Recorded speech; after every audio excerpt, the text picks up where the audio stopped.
नमस्कार, मैं हूं आपके साथ अली मतर। अपना बिहार में बात सबसे पहले गोपालगंज ट्रिपल मर्डर केस की करते हैं, जिसमें बिहार पुलिस की ओर से बड़ा बयान सामने आया है। एडीजी हेडक्वार्टर ने बताया कि उनकी संलिप्तता की अभी जांच हो रही है। अगर विधायक के खिलाफ कोई सबूत मिलता है तो उन्हें गिरफ्तार किया जाएगा। व्यक्तियों की जिसमें हत्या हुई, उस कांड में जो वादी ने बयान दिया, कांड दर्ज किया, उसमें उन्होंने 3 व्यक्तियों की वहां पर उपस्थिति दर्शाई और एक अन्य अज्ञात की। उन 3 में से 2 व्यक्तियों को गिरफ्तार किया जा चुका है। उन्होंने स्थानीय माननीय विधायक को के ऊपर ये आरोप लगाते हुए कि साजिश के तहत जो है, तो साजिश के पॉइंट पर हमने तब कल भी कहा और आज भी कहा कि उस पर हम साक्ष्य संकलन कर रहे हैं। जैसे ही जो है हमको साक्ष्य मिलता है और जिस प्रकार का साक्ष्य हमारे सामने आएगा, उस साक्ष्य के आधार पर जो है कड़ी से कड़ी कार्रवाई की जाएगी। और एडीजी के इस बयान के बाद से अब सवाल उठता है कि ट्रिपल मर्डर केस में पुलिस के हाथ ठोस सबूत आखिर क्यों नहीं है।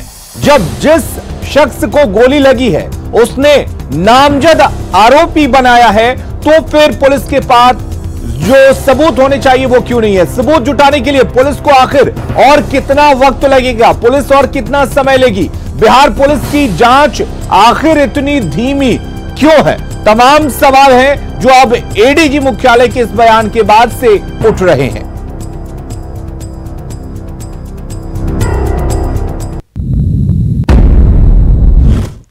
तो गोपालगंज में हुए ट्रिपल मर्डर और फिर विधायक के फुफेरे भाई की हत्या को लेकर बिहार में जमकर सियासत हो रही है। नेता प्रतिपक्ष तेजस्वी यादव ने आरजेडी के सभी विधायकों को शुक्रवार सुबह 9 बजे राबड़ी आवास पर बुलाया है। इसके बाद कल सभी विधायकों के साथ तेजस्वी गोपालगंज के लिए कूच करेंगे। विधायकों को अपनी गाड़ियों में सोशल डिस्टेंसिंग का पालन करते हुए आने को कहा गया है।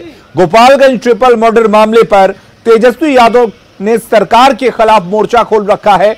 बुधवार को ही उन्होंने कहा था कि अगर जेडीयू के विधायक पप्पू पांडे की गिरफ्तारी नहीं होती है तो वो गोपालगंज कूच करेंगे। जेडीयू विधायक अमरेंद्र पांडे उर्फ Pappu Pandey Gopalganj triple murder case के नामजद आरोपी हैं। बावजूद इसके अब तक उनकी गिरफ्तारी नहीं हुई है। इसे लेकर आरजेडी नीतीश सरकार पर हमलावर है।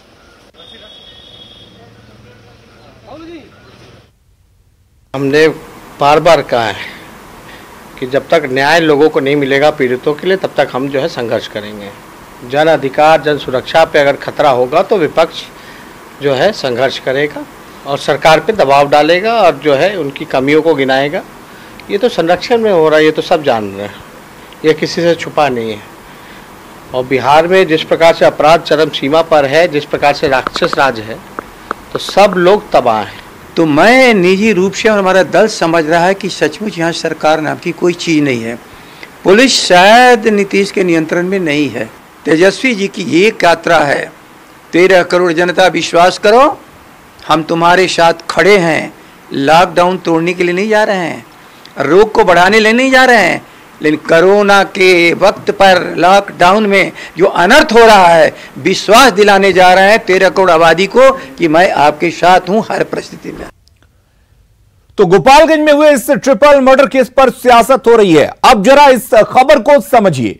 पप्पू पांडे की शक्ल में विपक्ष को दरअसल एक बड़ा मुद्दा हाथ लगा है।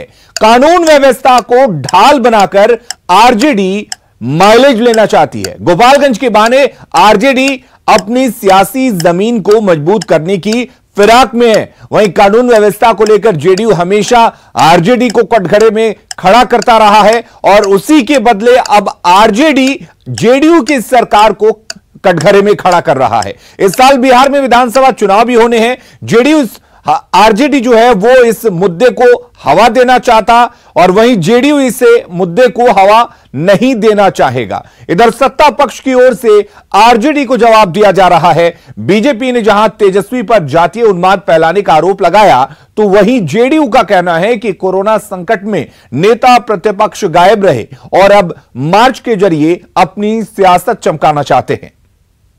तेजस्वी यादव के जिम्मे कोई काम नहीं रहा है। बिहार के लोगों ने उसको भगोड़ा घोषित कर दिया है। ये पूरे कोरोना के समय में 2 महीने तक बिहार से बाहर और वो दिल्ली में आराम फरमा रहे थे और अब आए हैं तो उसके बाद मीडिया में बने रहने के लिए कुछ भी करते हैं। उनको याद करना चाहिए अपने माता पिता के शासनकाल को, कि जिस समय क्या घटनाएं होती थी, किस प्रकार से शहाबुद्दीन, सुरेंद्र यादव और राजवल्लभ यादव जैसे खूंखार लोग हत्याएं करते थे और खुलेआम घूमते थे। दरअसल हत्याकांड से मतलब नहीं है, मतलब है अपनी उपस्थिति दर्ज कराना। इसलिए लंबे समय तक वो बिहार में नहीं रहे हैं और ऐसे कार्यक्रमों के जरिए वो कहीं ना कहीं ये संदेश देने की कोशिश कर रहे हैं कि वो सक्रिय हैं, लेकिन ये ऐसी चीजें बैकफायर करेंगी। आज कानून का शासन है और बिहार के हर व्यक्ति को नीतीश कुमार जी पर भरोसा है। तेजस्वी यादव चाहे जितना नकारात्मक संदेश देने की कोशिश करेंगे, उनकी और उनकी पार्टी की मुश्किलें बढ़ेंगी। जेडीयू के एक और नेता और सरकार के मंत्री महेश्वर हजारी ने तेजस्वी यादव को नसीहत दी है और कहा है कि वो नीतीश कुमार पर भरोसा रखें, जो भी दोषी होगा उसे बख्शा नहीं जाएगा। हम तो अपील ही करेंगे ना, जो लॉकडाउन है लॉकडाउन का पालन करें, संवैधानिक पद पर है और न्याय का भरोसा रखें। नीतीश कुमार जी के राज में न्याय मिलेगा, इसमें दो राय कहीं नहीं है। जो भी व्यक्ति दोषी होगा उसको कड़ी आप भरोसा रखने की बात कर रहे हैं, लेकिन तेजस्वी यादव अपने विधायकों के साथ मार्च करने की तैयारी कर रहे हैं। प्रजातंत्र है, प्रजातंत्र में सब लोगों के अपना फैसला लेने का अधिकार है, लेकिन उनको मैं समझता हूं कि नीतीश जी पर विश्वास रखना चाहिए, बिहार सरकार पर विश्वास रखना चाहिए, न्याय मिलेगा। गोपालगंज में गैंगवार और हाल में हुए ट्रिपल मर्डर केस के आरोपी सतीश पांडे और उनके बेटे फिलहाल पुलिस की गिरफ्त में हैं, लेकिन इसी बाहुबली भाई के दम पर जेडीयू विधायक पप्पू पांडे अपनी सियासी पारी खेलते रहे हैं। पांडे फैमिली का ऐसा वर्चस्व कि नामजद एफआईआर दर्ज होने के बावजूद आरोपी विधायक खुलेआम घूम रहा है और पुलिस हाथ पर हाथ धरे बैठी है। क्या है इस बाहुबली फैमिली का काला इतिहास, देखिए इस रिपोर्ट के जरिए।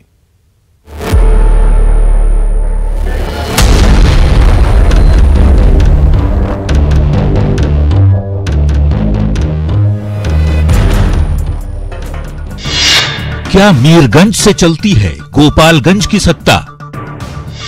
क्या भाई के बाहुबल के दम पर चलता है विधायक का सिक्का? क्या पांडे फैमिली की दबंगई के आगे लाचार है प्रशासन?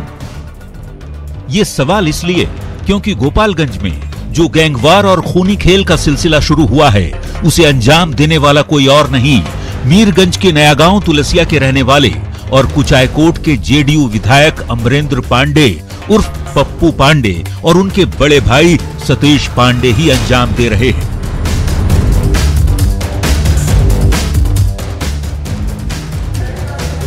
पच्चीस मई को हथुआ में आरजेडी नेता के परिवार के 3 लोगों की हत्या के बाद आरोपी सतीश पांडे और उनका जिला परिषद अध्यक्ष बेटा मुकेश पांडे भले ही पुलिस गिरफ्त में हो, लेकिन अपने इसी बाहुबली भाई के रुतबे की बदौलत जेडीयू विधायक पप्पू पांडे की गिरेबां तक पुलिस के हाथ नहीं पहुंच पा रहे।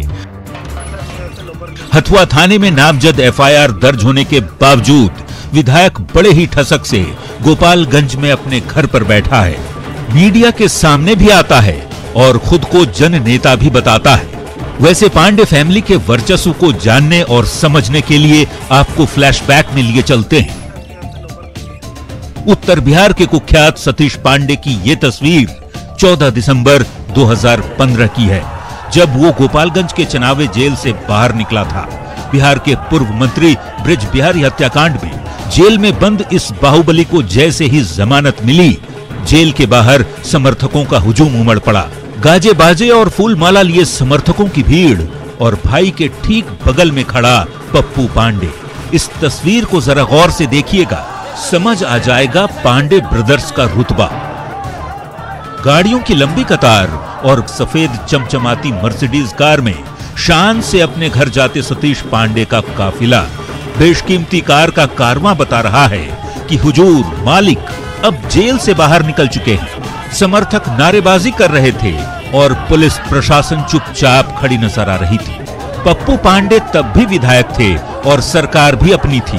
भाई को जेल से छुड़वाया और फिर अपने रसूख के बल पर सतीश तब से दोबारा जेल नहीं गया। सतीश पांडे की क्राइम की कानूनी लिस्ट काफी लंबी है। उस पर कई नरसंहार, फिरौती के लिए हत्या, अपहरण सहित करीब 5 दर्जन केस बिहार और यूपी के कई थानों में दर्ज हैं। सतीश पांडे पर पुरखास नरसंहार, चांडी नरसंहार का आरोप है। मीरगंज के पूर्व थानाध्यक्ष पर बम से हमला करने का भी आरोप है। वहीं मीरगंज के पूर्व इंस्पेक्टर की गोली मारकर हत्या जैसे संगीन आरोप हैं। बताया जाता है कि सतीश कभी बिहार पुलिस में होमगार्ड का जवान हुआ करता था, लेकिन अपराध की दुनिया से जब नाम जुड़ा तो बिहार ही नहीं पूर्वांचल तक अपना ऐसा सिंडिकेट बनाया कि देखते ही देखते वो गोपालगंज में ऑर्गेनाइज्ड तरीके से ठेकेदारी और जमीन से जुड़े व्यवसाय में उतर आया। पैसा और बाहुबल के दम पर सतीश पांडे का भाई अमरेंद्र भी सियासत में कदम रखा और लगातार चौथी बार कुचायकोट विधानसभा सीट से जेडीयू की टिकट पर जीत दर्ज की।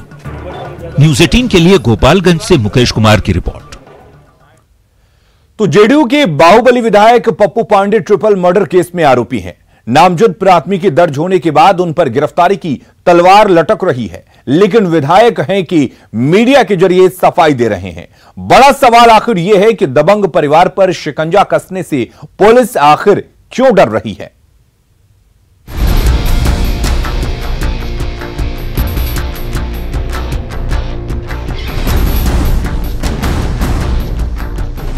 गोपालगंज के कुचायकोट के विधायक अमरेंद्र पांडे उर्फ पप्पू पांडे की आपराधिक पृष्ठभूमि रही है।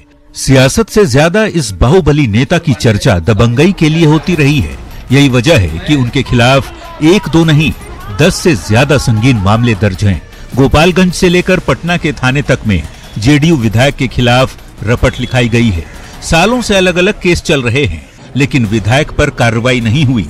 चौथी बार कुचायकोट विधानसभा सीट से जीत दर्ज करने वाले इस दबंग नेता पर सालों से कानूनी शिकंजा नहीं कस सका।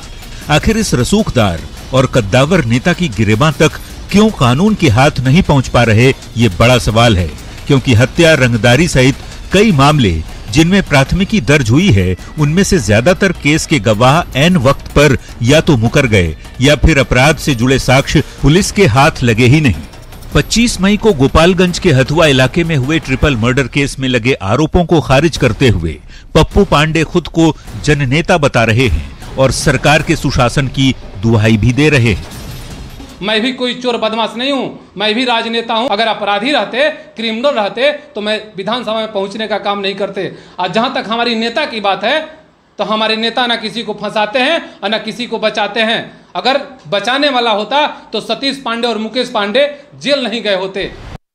पुलिस की नजरों में फरार विधायक न्यूज़ 18 के कैमरे पर आकर तो सफाई दे गए। अब बारी पुलिस प्रशासन की है कि लुका छिपी का खेल बंद कर बाहुबली विधायक को सलाखों तक पहुंचाए। Bureau report, news 18। पटना में एक पुलिस वाले और डॉक्टर के बीच नोकझोंक का वीडियो सामने आया है, जिसमें दोनों एक दूसरे को धमकी देते हुए नजर आ रहे हैं। नोकझोंक का वीडियो इनकम टैक्स चौराहे के पास मौजूद गार्डिनर हॉस्पिटल का है, जहां किसी काम को लेकर एक पुलिस वाला हॉस्पिटल गया था। किसी बात को लेकर दोनों के बीच बहस होने लगी। तीखी बहस थोड़ी देर बाद गाली गलौज तक पहुंच गई। जिस दारोगा से डॉक्टर की बहस हो रही है, वो दारोगा कोतवाली थाने में पोस्टेड है।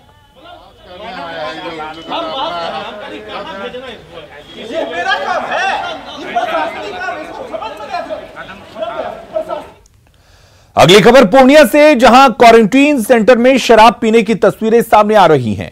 मामला पूर्णिया के मुफस्सिल थाना के बेलौरी स्थित अंचित शाह उच्च विद्यालय के क्वारंटीन सेंटर का है, जहां पानी और माजा के बोतल में बाहर से शराब लाकर प्रवासी मजदूर पी रहे हैं और इन लोगों ने इस बात को स्वीकार भी किया है। हाफिज अहमद ने कहा कि इस बात की सूचना अधिकारियों को दे दी गई है। सवाल कई हैं, आखिर पूर्ण शराबबंदी वाले प्रदेश में यह क्या हो रहा है और क्या मजदूरों को सेंटर पर रखकर प्रशासन चैन की नींद सो रहा है। सवेरे सवेरे कैसे लाया कोई पता नहीं चला है, क्योंकि हम लोग पूरे विधि व्यवस्था में रहते हैं यहाँ पर। बारिश का टाइम था, वही सब उसी का साथी कोई बोला जी यही दारू लाया है, वही मारपीट सब कर रहा था। तो हम लोग देखे बारिश हो रहा था, आगे हम लोग खबर कर दिए हैं। पटना में वीडियो कॉन्फ्रेंसिंग के माध्यम से सूचना जनसंपर्क विभाग के सचिव अनुपम कुमार, स्वास्थ्य विभाग के सचिव लोकेश कुमार सिंह और पुलिस मुख्यालय से एडीजी जितेंद्र कुमार ने कोरोना और लॉकडाउन के हालात की जानकारी दी। अनुपम कुमार का कहना है कि कोरोना संक्रमण की स्थिति लगातार उस पर कार्रवाई की जा रही है। अभी की तिथि में अब आपदा राहत केंद्रों की संख्या कम हो रही है। काफ़ी लोग जो ट्रांसपोर्ट इधर परिवहन में जो अनुमति दी गई तो बहुत सारे लोग अब अपने अपने जगह पे चले गए हैं। ब्लॉक क्वारंटाइन सेंटर्स की संख्या अभी 13,684 है और इनमें कुल जो लोग अभी तक रह चुके हैं उनकी संख्या 12,38,041 है, परंतु वर्तमान में जो आवासित लोग हैं उनकी संख्या 6,58,133 है। कोरोना काल में मजदूरों की हालत देखकर एक बात तो साफ हो चुकी है कि किसी की अहमियत तभी तक है जब तक वो उसके काम का है, मतलब खत्म तो इंसानियत भी खत्म। इसी का नतीजा है कि लाखों मजदूर मीलों पैदल चलने पर मजबूर हुए, कई हादसे के शिकार हो गए। लेकिन तमाम लोगों के साथ ऐसी बात नहीं है। कुछ लोग ऐसे हैं जो मजदूरों के लिए मसीहा बनकर सामने आए हैं। यह खास रिपोर्ट देखिए।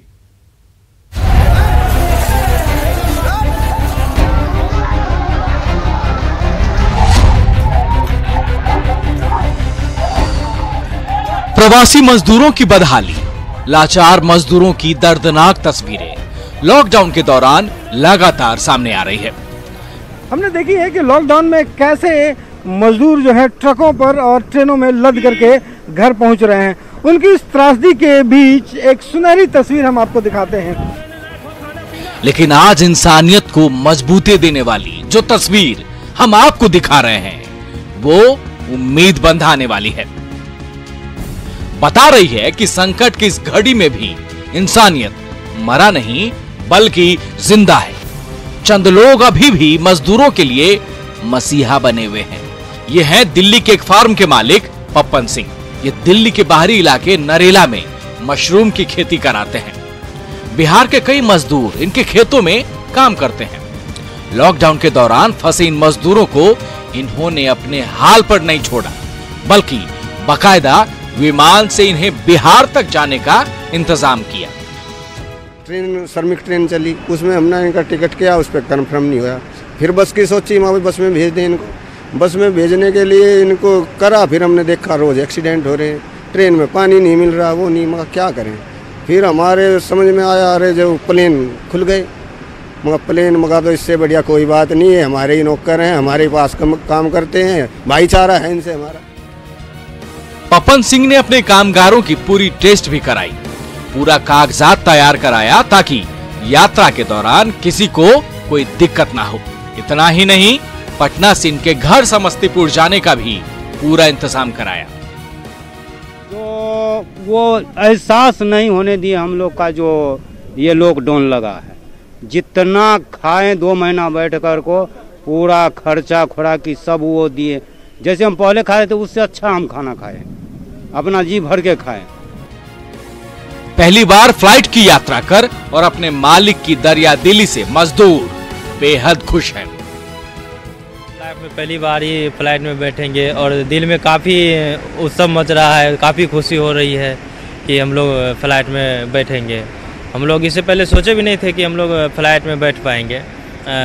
बाकायदा हमारे मालिक ने करवाया सारा टिकट का खर्चा। हम लोग 2 महीने से फंसे हुए थे लॉकडाउन में, तो हम लोग का खाना खर्चा हर चीज़ का व्यवस्था किया। मतलब पहले से हम लोग लॉकडाउन से पहले से जो खाना लॉकडाउन में खाए, लॉकडाउन में बेहतरीन खाना पीना खाए और जी हर चीज़ का व्यवस्था बहुत बढ़िया रहा।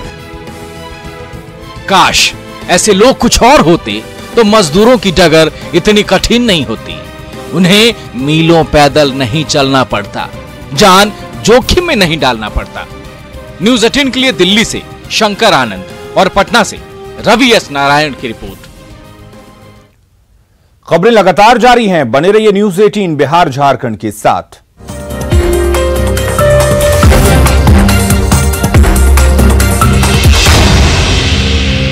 इस न्यूज़ हेडलाइंस के